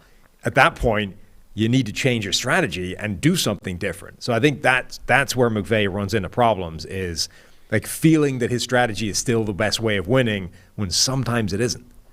Whereas maybe Shanahan's a little better at that? Well, I think Shanahan, particularly against people like McVay, understands what is causing them problems. So they, particularly on defense, they adapt and put them into those spots. Big Ben announced his retirement, and there's just a whole set of memes showing Big Ben, right after he retires, and it's just like his face on a, suggest. I mean, if the guy was letting himself go while he was an NFL player, like Fat Thor from the Avengers. Yeah. Oh, sorry. I also like People the way got mad at that. You can't fat shame people anymore. I didn't say anything. No. I'm just saying, like, people were mad that Fat Thor was a thing. Oh, right. That Thor let himself go, got a beer belly. It's not fat long shaming. hair. It was fat shaming. Can't do that anymore. It's celluloid. Is that the film one, as opposed to cellulose, which is plant cells? I don't know. Celluloid. It was celluloid endorsed fat shaming, and you can't have that anymore. That's the world we live in. There's a healthier way to live. There are ways to live that are healthy and ways to live that are unhealthy. Can't say it. Can't do it anymore. Who are you to tell me how to live my life? I'm not. But if you want to stay healthy, there's a certain thing. There's things you should do. I don't always do them. I'm not eating well. God, no. But, mowing down on chocolate chip cookies is going to lead to health problems over time. It's my PSA. Trust me. I know. Trust you. I'm not a doctor. Pushing 3 bills here. No, I'm not. Is that okay? Can I say that? Can I fat shame myself? I don't know. I'm not sure what the rules are. Yeah, the rules change daily. I don't make the rules. So whatever people feel. I merely observe the rules. Not as in. Where are you going in this game? I don't follow them. I just see them happening. Where am I going in this game? Always by the streak. The 49ers, they can't be stopped against the Rams. Give me the Rams. I'm sticking with the better team. Rams are going to win and cover. No, they're not going to cover. Niners cover, Rams win. Do you buy the streak that the 49ers can't be stopped against the Rams, or do you buy it's very hard to beat a team 3 times in a season? I'm not doing the 3 teams in a season thing. I'm going to go, the Rams are the better team. They were the better team earlier in the year. They were the better team in Week 18. They lost both games, but the Rams are the better team, and they'll win this time. Last year, did the Rams beat the Seahawks all 3 times, or did the Seahawks get a win? That whole division is nuts. Have you seen the Because I think I misspoke on that before. I think the Seahawks did win one of the games, but I do know that Russ always struggled all 3. Have you seen the streaks that each one of those teams has within the division? No. It's all I think the 49ers are undefeated against the rest of the division this year. Is that right? And then every other team is either 5-1 or 1-5. Every team against the rest of the division has either dominated or been wiped by them. It's ridiculous. Yeah, it's bizarre. The way teams have battled each other. I think this comes down to ultimately they become quite evenly matched teams. Even if the Rams are a better roster, I think overall the 49ers match up better schematically. It's going to end up being close, which means it probably comes down to which quarterback makes more mistakes, and that's Jimmy. I think Stafford. I'm buying into Stafford. I mean, I'm not even buying into him. He's just better than Jimmy Garoppolo. Yeah. Stafford, as much as he has a propensity to throw the ball to the defense himself, is not in the same ballpark as Jimmy G when it comes to that. And if he is, again, he has the ability to fix it the next play with a bomb to Cooper Kupp or OBJ. So, yeah, Garoppolo's the time bomb waiting to go off for the 49ers. And if that happens in this game, it's good night. But you're taking the Niners? No. The Rams. The Rams are going to win. The Rams. You said you're buying the streak. No, I've changed my mind. Oh, so we're both on the Rams here. The Rams are going to win and cover. It's 3.5, the spread. Rams are going to win and cover for you. I'll say it's a 3-point game, so I'll say the Niners cover here. Okay. Green Line likes both underdogs to cover, I believe. So go check it out, pff.com. I'll even give you 25% off of Green Line using promo code NFL Pod. That's what I'll do for you. We'll do it, actually. NFL Pod gets you 25% off any PFF subscription. And now would be the time here in January to do that because the draft guide, we have a preseason one. There's a new one coming out somewhat soon. I don't know when. All of our Senior Bowl coverage, Shrine Game coverage, all the good stuff coming out here in the offseason. So go get it. 25% off using the promo code NFL Pod. Specifically for you, our dedicated viewers and listeners. If you're listening on YouTube or watching on YouTube, don't forget to give that thumbs up. Make this thing go viral. We had a big number on Monday. A lot of people tuned in to our 2-hour and 45-minute show on Monday when we talked about 4 games. But it was a lot of great discussion. All right, let's pivot to some off-season stuff here. First up, we posted that poll on the podcast Twitter account at PFF NFL Pod. Which was what? Which was asking, so a lot of people have suggested for the next charity drive, we should have some kind of dueling, competing charity drives. You post a GoFundMe, I post a GoFundMe, and two different charities, and we compete to see what we're going to get done. Vote, Tyler. You got to vote to see the results. He's not signed it. He's panicking. What? Like he's panicking. This is madness. Anyway, don't type in your as of right now password. As of right now, the results are 82.2%. Yes, they are fine with that idea. Even if the losing charity simply donates money to a good cause. Like there's no idiot hat or comedy facial hair or punishment or slapstick through a table. So both charities get it, but only one punishment. We run two competing GoFundMes with two competing sales pitches for forfeits or punishments or whatever it is. The one with the most money, that's the one we do. The other one simply gets the money donated to them. So 82.2% of people are in favor of that. Now, that being said, there's only a couple hundred people voted on that because it's that account. So go vote if you disagree vehemently. If you agree, vote. Either way, vote so we have a better sample size and we're more comfortable with the answer. I just retweeted the poll, so you can get out there and let us know what you want us to do there. All right, so we did this last year on Conference Championship Week because the other 28 fan bases probably don't care about the two teams as much right now. They care about the offseason, call them burning questions. There's a lot of questions don't call them burning. That are just percolating, maybe. Percolating questions. I don't think that does the same type of SEO numbers, Sam. You think there's SEO numbers that burning questions? Because somebody at Bleacher Report's writing a burning questions article, and the SEO is through the roof. All right, enough of this. What are the big questions this offseason? First one has already, we've got more fuel for the Aaron Rodgers discussion. Where does he play? And why is it the Denver Broncos? Because they just hired one of the three people that he likes in the world, Nathaniel Hackett. I think that the question is still, does he play? Like, the first question is Rodgers playing next year? And then then after that, it's, okay, if he is, where is he playing? He doesn't want to go out like this. He does not. Like you said, Brady doesn't want to go out like this. Brady's going out. He's been playing with house money for a while. Nobody's going to be like, oh, man, Tom, you really blew it in your last game against the Rams. They're going to be like, Tom, you won 7 Super Bowls. You went to 10. You did it with 2 teams. You did it in the first year with the Bucs. Like, Brady's legacy is cemented and good. He can walk away whenever he wants. No, you couldn't have this more ass backwards. Brady is the one guy in the world who can look at next season and say, what are the chances I get a Super Bowl ring at the end of this? And be like, I don't know, 60-40, You think so? Yeah. So Brady, when he's calculating I really don't want to go out like this. I had my ass kicked in that game. We couldn't get anything going. We almost got it back, and then bam, it went away.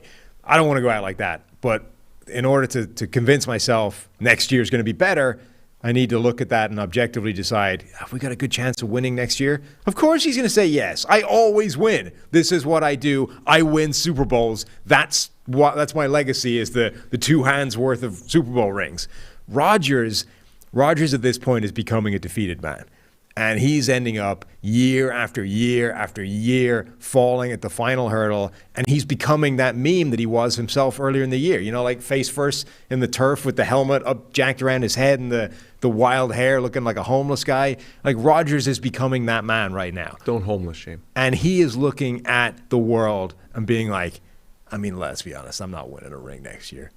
It's the same crap again. I'm going to show up here. See, our friend Bob Sturm. And he's like, I don't want to be part of a rebuild. He's already defeated right now. That man is looking at this and going, our friend Bob Sturm is looking at Aaron Rodgers the opposite, where as I tweeted out, if Aaron Rodgers wants to win a Super Bowl, I don't see how moving from the NFC North to the AFC West helps his chances. I agree. Legitimately, if you're just putting odds on it, they go down. They lengthen. Our friend Bob Sturm, part of the Dallas Cowboys media, and does some really good stuff down there in the radio.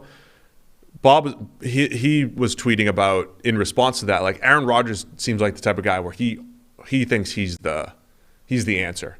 Like he wouldn't go in and be like, man, I'm not gonna play the odds. Like he's not gonna look at the odds and go, I'm gonna go to the AFC West. Patrick Mahomes is there and Justin Herbert's there, and it's a lot more difficult than the NFC North. That he's actually gonna take it as like, I'm the only thing that matters here. I'll carry this team. Who cares? I'll go to the Broncos. We'll be the best team. We'll be the favorites.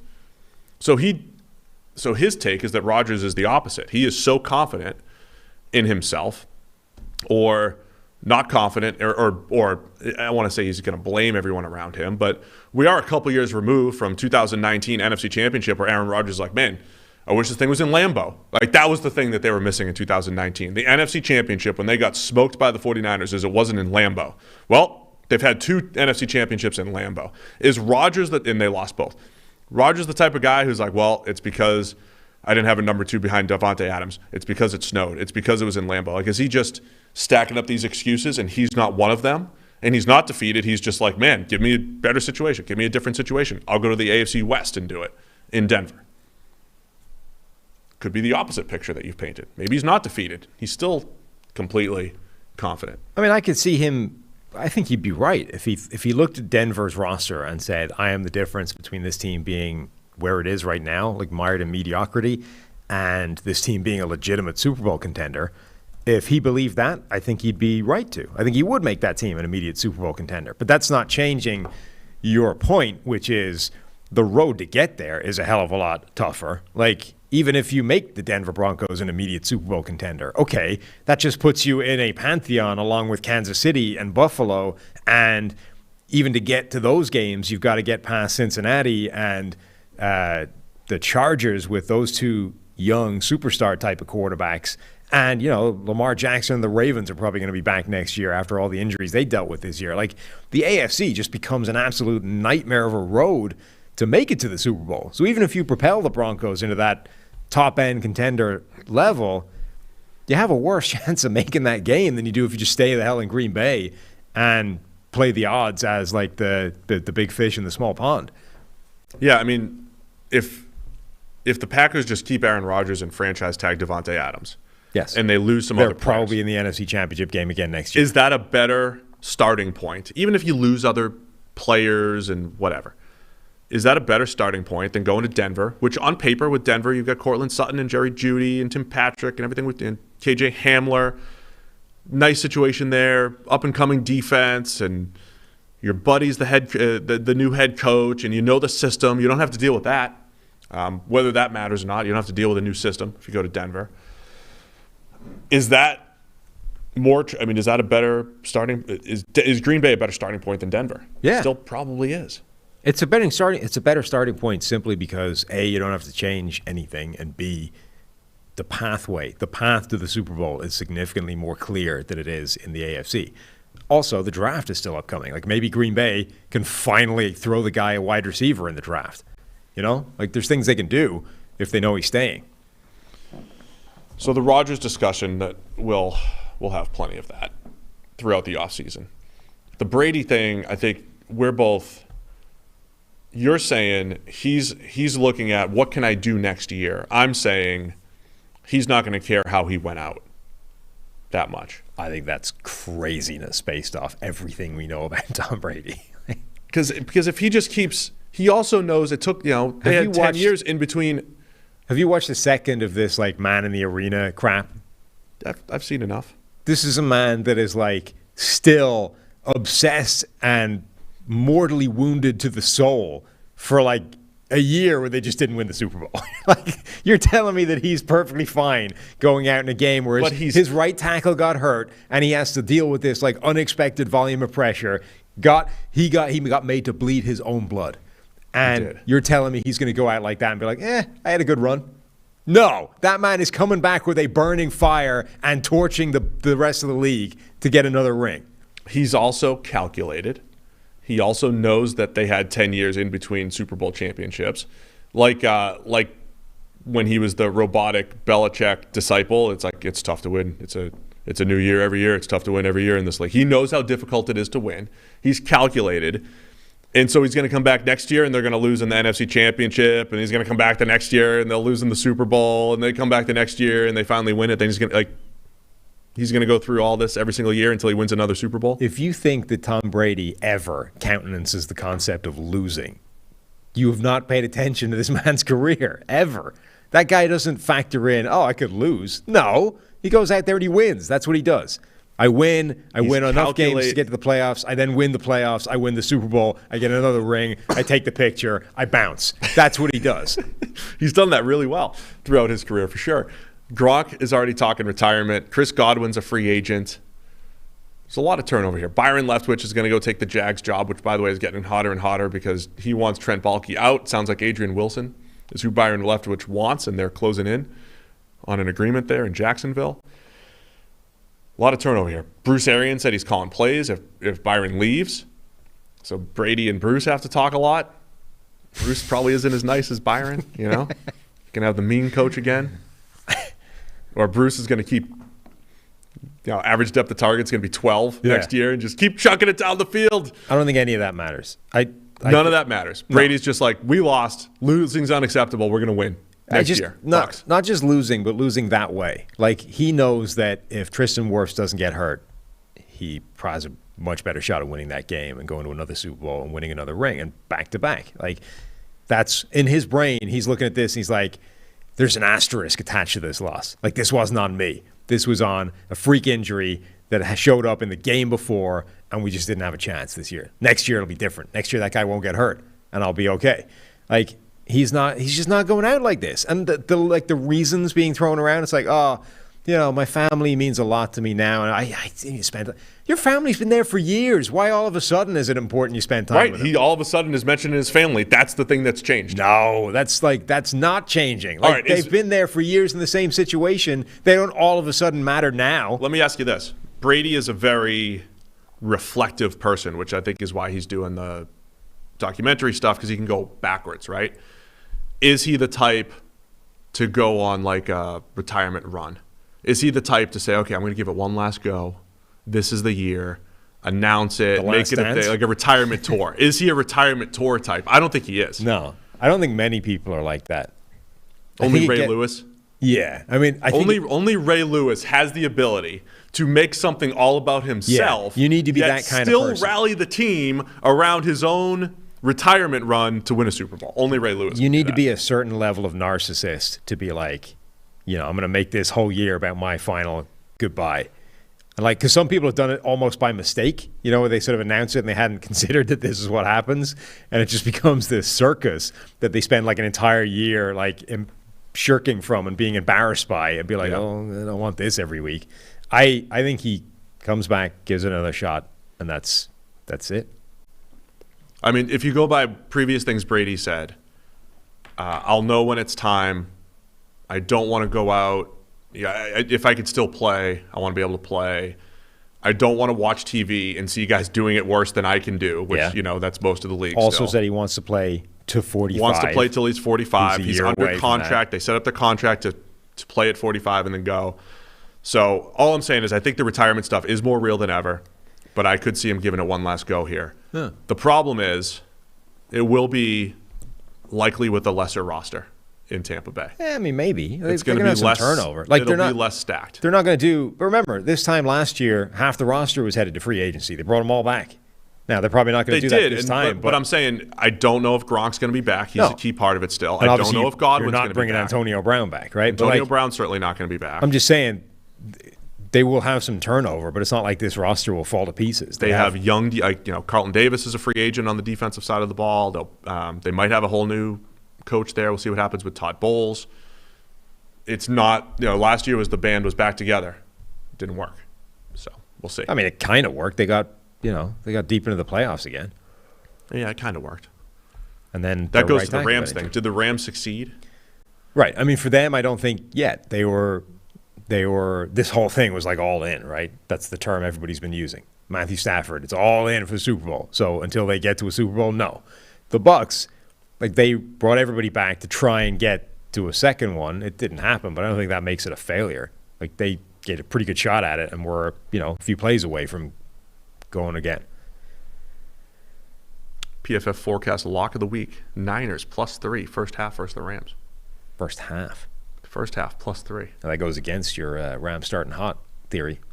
I mean, the Rams were up 17-3 at the first half last game. Does that matter? All right, next burning question, quote unquote. What do you got? We wrote down the Packers putting the franchise tag on Devontae Adams. Kind of coincides with that Rodgers discussion. Yeah, Adams is the best free agent. Also, but like, does it? I mean, obviously, if Rodgers stays, they want Adams back anyway. But like, let's say Rodgers is gone, you still want Devontae Adams for Jordan Love. Otherwise, you got nothing. Dude, could you see Adams is $5 million. He wants an APY that's up in DeAndre Hopkins territory, which is $5 million higher than any other receiver. Right. So you're Devontae Adams. If they trade Aaron Rodgers and they're like, here, Jordan Love's your new quarterback, and we're franchise tagging you, not giving you that contract that you want. Yeah, Devontae might sit out the whole season. He's not going to sit out the whole season. He's going to sit out the whole season. No. He's going to be unhappy, but he's going to be extremely unhappy. Yeah, but it's like a guaranteed giant sum of money. He's not going to sit out the year. His stock's never going to be higher unless he drags Jordan Love to the playoffs or something. Yeah. But yeah, that could be a rough offseason in Green Bay. Right. We thought it would be last year too, but they brought back a pretty good squad. But I don't think they're letting him walk for nothing. Like, you're not just going, okay, fine, we'll take the compensatory draft pick. You're going, no, we can't turn the keys over to Jordan Love and give him nobody to work with. Okay, you've got the franchise now. Have fun because your leading receivers are Marquez Valdez-Scantling and Alan Lazard. Like, these are the guys we've been complaining for years aren't good enough for the greatest quarterback the franchise ever had to make work. But you are going to live with them as your number 1 and 2. No, like, they're keeping Devontae. All right, solved. The Chiefs, we'll see what happens this weekend. But if they go to the Super Bowl, here's the thing. I don't know that they made all the best decisions last offseason, the Chiefs, where they put 90% of their resources in the offensive line, both financially and from a draft pick standpoint. So far, it's paid off but they're also, when you have the starting point of Mahomes, Kelsey, and Tyreek, as long as those guys are healthy and out there, you can make bad moves and still be a good team. The Chiefs, I will continue to say, would be better off to continue to add to that receiving core and making life really miserable for opposing defenses more than ever. They made that big trade for Orlando Brown last year. He's been good. He's a free agent. Are they going to re-sign him at tackle after giving up a first-round pick? This is the one, because I think this is the move that changes the dynamic of what they've done on the offensive line. They overhaul the line completely, like 5 new starters. It's a different offensive line this year than it was last year. And a lot of that was not necessarily of their doing. Like, Mitchell Schwartz got hurt, seems to be retired. Like, it doesn't look like he's heading back to the league anytime soon. Eric Fisher wrecked his Achilles. It was an Achilles for him as well, right? Not an ACL. Fisher wrecked his Achilles in the AFC Championship games. You're like, all right, he's not starting the season. If he plays, he's probably not playing as well. And then the interior was in flux. So they revamped the entire thing, and they threw massive money at Joe Thuney, having apparently tried to make a run at Trent Williams. But because they got 2 rookies, they got Creed Humphrey in the 3rd round, right? And then they got Trey Smith in the 6th? I think it was 2nd and 6th. 2nd and 6th. 2nd for Creed. Oh, so bottom of the 2nd. Yeah, 63rd or whatever. So because they got those 2 guys in the mid to late rounds, they're like, the dollar figure that they have attached to the offensive line is still pretty small, even with Joe Thuney's massive contract, like, inflating it. That changes, though, if and when you have to hand Orlando Brown like a monster left tackle contract. Like, that suddenly becomes, all right, now we've got a unit that we are pumping a ton of money into. And that, coupled with Mahomes' $500 million contract, is when you start to feel a squeeze somewhere else, right? Now, it isn't, because, okay, all you really gave up was the first-round pick. But the reason that the first-round pick was an interesting / questionable call is because it came with the inevitability that, okay, if he plays well and he justifies what you gave up for him, you're now a year away from having to hand him a monster sum of money, and that changes everything. So Orlando Brown, I think he justified the pick. Like, he was like, I want to play left tackle. I believe I can play at that level just as well as I can play at right tackle. That's where his dad played. That's where he wanted to play. So he played left tackle, and he was good. He, I think, started the season relatively roughly, but after like the first month, really picked it up.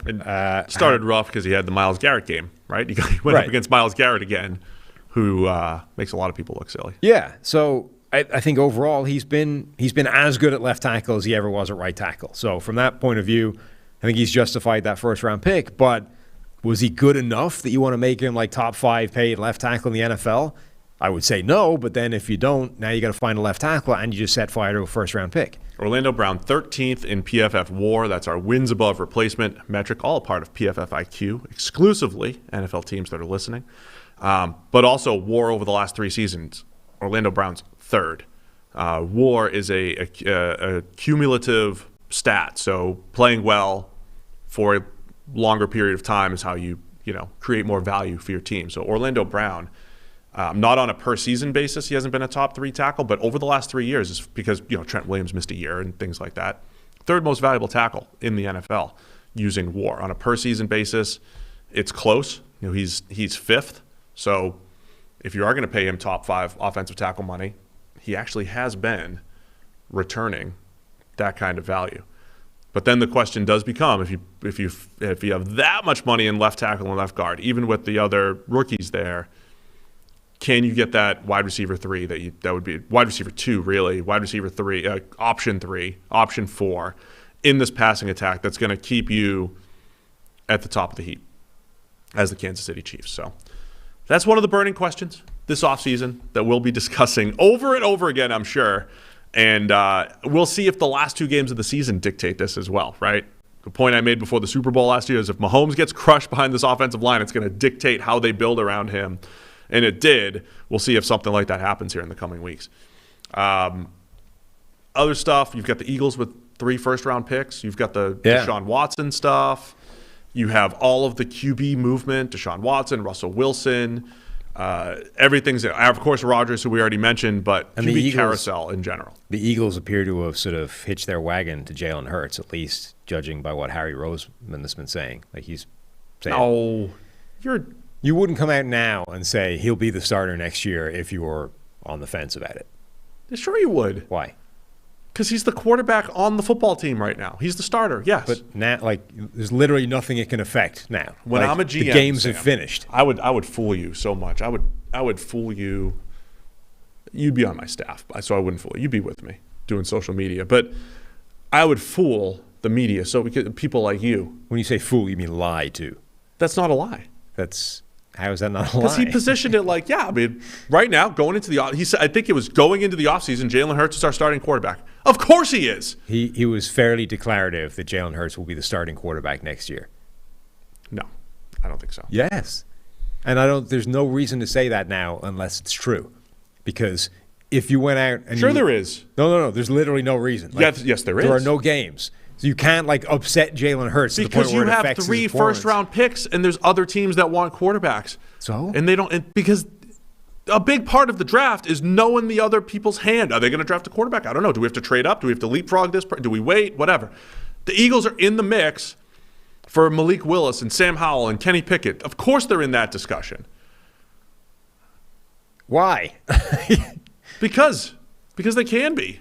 Okay. Because they have 3 first-round picks.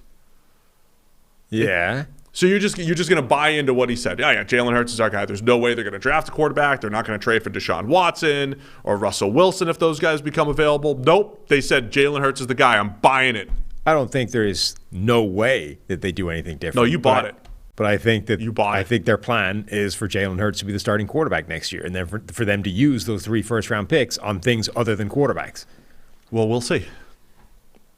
My feeling is I would lean that way too, but I don't think it's not based off of press conferences. I mean, this isn't 100% based off a press conference either. Based off what they've seen. That's what they're deciding to do. Well, the Eagles have a chance for a franchise-defining draft. The Dolphins are interesting too. Once they hire a head coach, sounds like Brian Daboll might be close there. Does Daboll, who developed Josh Allen, the moldable piece of clay that is Josh Allen, going to get this closer to a finished product, Tua, and say, how does he develop that? What happens there? These questions are burning. Just imagine, you're going from this Adonis quarterback, right? Here's this 6'5", 250-pound freak show over here who we've just chiseled from marble into being the perfect NFL quarterback right now, and over here we've got Tua, who, isn't. Let's run the same playbook. Let's run the same numbers on that. We liked Tua better coming out. Yeah. Thought that his production would translate a little bit better. Doesn't mean that it won't. Jimmy G comp still out there. You can win with a Jimmy G. We're seeing it. You got a Shanahan-like offense. Can Dable be that guy? Maybe in Miami. We'll see if he ends up getting the job. Burning question. Okay, here's the other, one last big question this offseason. This is going to be a good one. Who's going to be the starting quarterback for the Pittsburgh Steelers next year? They can't go with Rudolph, right? No, I think this is going to look like, here's what's going to happen. Remember in New England a couple years ago, it was like they didn't have a quarterback and they didn't get a guy in free agency, and it was like, all right, I guess it's time to dive into the Jarrett Stidham tape, right? Like Jarrett Stidham's the next guy. You know, they handpicked him in the 4th round. He was the replacement for Tom Brady. So let's dive into Jarrett Stidham preseason tape and talk about him. He's the quarterback for the Patriots going forward. And then they finally signed Cam Newton and then eventually drafted Mac Jones later. There'll probably be a point where it gets in the offseason where it's like, I guess it's Mason Rudolph. Maybe it's Mason Rudolph. But it won't be. I don't think it'll be Mason Rudolph. It can't be. Like, you can't do that. It'll be somebody in free agency.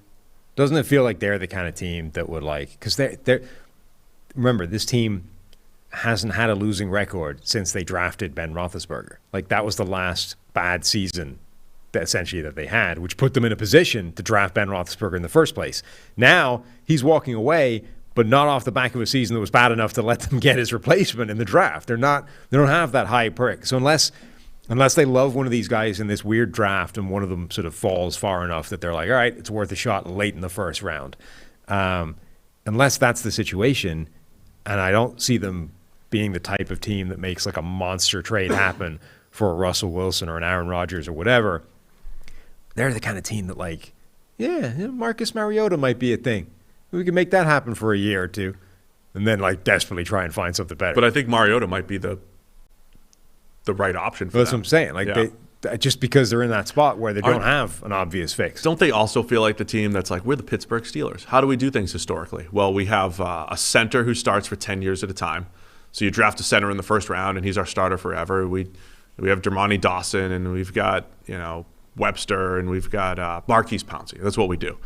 Do they feel like they're the team that like drafts a quarterback and then keeps him for 18 years and so that this is the year, right? We need a new quarterback. We draft Kenny Pickett, and he's going to be our guy for the next 15 to 18 years because that's what we do. We're the Pittsburgh Steelers. Local fella. Yeah, because he's local or whatever. We've seen that he could play in Heinz Field, and that's important, right? Even though he's got the teeny hands and has to throw with gloves on. That also feels like the Pittsburgh Steelers sometimes. Maybe, all right, time to draft a quarterback. This year we draft a quarterback, and he's going to be our guy. Maybe. That might be it. But that'll be burning this offseason. Let us know. What do you think of your burning questions? We have plenty of offseason time to discuss all of them. I can't wait for my favorite episodes where we fix every team in 5 minutes. It's going to be great. 5 minutes. Over the course of 4 shows. Air quotes, and 5. 40. It might be an hour per show. The person that suggested that we do a 24-hour marathon fixing every team, I don't even know if that's enough time. Yeah, like we should do like a monster marathon 8-hour show. You said they say that like a joke, but when you actually parse that out, what it is per team, it's not really that much. Like, could we sit here and break down a team's depth chart for Easily. 45 minutes apiece? Yeah. Absolutely. Like the actual covering that amount of time would not be the problem. Like lasting 24 hours sitting in the chair, Here's what I think. And being able to talk might be the problem. Should we do one monster episode, full day, 8 hours, go through the team? We get Jeff Ruby's in here. So we can eat. It's really laid back. We're gonna eat. I would only do it if I can get Jeff Ruby's big old seafood platter thing that they delivered to College Game Day when they came by here. So if Ruby's takes care of us, maybe get another sponsor for the show, then I'll go 8 hours. We'll go 8 hours. We'll sit here all day, eat some lobster and shrimp, and just chat, talk some ball and fix every team in one big monster super episode. All right, you make that happen then. All right, would you do it if I made that happen? I'm just throwing 8 hours. I mean, it would we do like a super show. There'd need to be a lot of nice food. So we get a lot of nice food. We do a super show. Do we chop it up? We could chop it up later, maybe into multiple episodes or whatever, or just keep it in one. Well, then what's the point? Otherwise, you just stitch together all of our 8 episodes and be like, there it was. Yeah, true. Okay, so one big. Maybe we have some guests. We have the PFF folks cycle through. We get other takes. Well, we just need we need to build in enough time to go to the bathroom during the 8 hours. I mean, we did day 3 NFL coverage. We did 8 to 10 hours, didn't we? Did like 10 hours that day. So maybe we do that. We'll do a monster super show. Yeah. I mean, look, you bring the lobster and the seafood and the steak. You know, the Collinsworth, what was that, with the crab and stuff on it? No, that's the burro. Oh, that's the burro. What's the Collinsworth has his own stuff. I don't like the stuff that's on Chris's. What is steak. it? I thought that was I don't know. crab. I don't. I prefer just my steak. I mean, that's without something on it. That's a bold attitude for a man that works for Chris Collinsworth. I mean, Chris is great. It's his birthday, by the way. Happy birthday, So Chris. it is. Happy birthday, boss. Did you see the tweet? I didn't. They threw his the combine photo back out there. Oh. Yeah. What did he weigh in at the combine? Like 190? I don't know. Not That- much. 6'5", 190 at the combine. It's Brady-esque. Yeah. Well, it's worse than Brady because, like, Brady was just, almost dad bod-like, whereas Chris is just, there's nothing to him at the combine. Uh-oh. Is Tyler throwing it on the screen? Tyler's working here. Find the PFF account. The boss is happy birthday, Chris. Yes. It's 40th birthday. It's pretty, it's a big milestone for Chris here. Turning 40. Anyway, we're done here. We did some off-season stuff. We previewed the games. We will be back. On Monday morning, reviewing all the games, and then again we're back in full off-season mode in between championship week and the Super Bowl. There it is. There's Chris. Yeah. It's a good look. 1981. He's pretty cut. Does he have an earpiece in? Like, was he already? I think that's just the wall behind him. Oh, okay. Looks like he's got a IFB in there. Like he's already getting ready for the announcing career. Yeah, I doubt that's what. But he had a good receiving career first. Happy birthday to the boss. The Collinsworth steak has red king crab, asparagus, bordelaise, and béarnaise. Yeah, I wouldn't want that on my steak. Huh. He doesn't have crab, does he? I thought just burro had crab. Red king crab. You're reading it. Okay, yeah, crab's good. Yeah, I'm looking at the menu. So what's the burro? The burro is 14 ounces of blackened shrimp, Creole crawfish sauce. Oh, it's the crawfish. Yeah, I would try the burro probably over the Collinsworth. I would also just grab like a nice. How's the tomahawk ribeye look over there? Give me a tomahawk ribeye and I'm happy. I don't see that one. Anyway, I'll take the fillet. Just take a plain fillet. The dry rub at Ruby's is wonderful. Have you tried that yet? I have. I tried it the other day. I had 2 steaks in a packet, so I made one after the games, and then I had the second one left over. At that point, it's a ticking time. You got X amount of time before thing just goes bad. So I had like a steak sandwich for lunch the next day, I think, where you just slice it up, fry it up, and I used the dry rub spice for that. Yeah, it's good. It's good, right? Yeah. It's great. It'll last you. Hopefully, it was good. It's a good gift by me, I think. It was. Well appreciate done. it. Yeah. I'm glad you liked it. Anyway, all right, we're done here. Yes. We appreciate everybody for tuning in. Let us know if you want a super show where we fix your team at some point, and we'll go from there. Thanks to everybody. Enjoy the weekend of games. We'll see you Monday morning.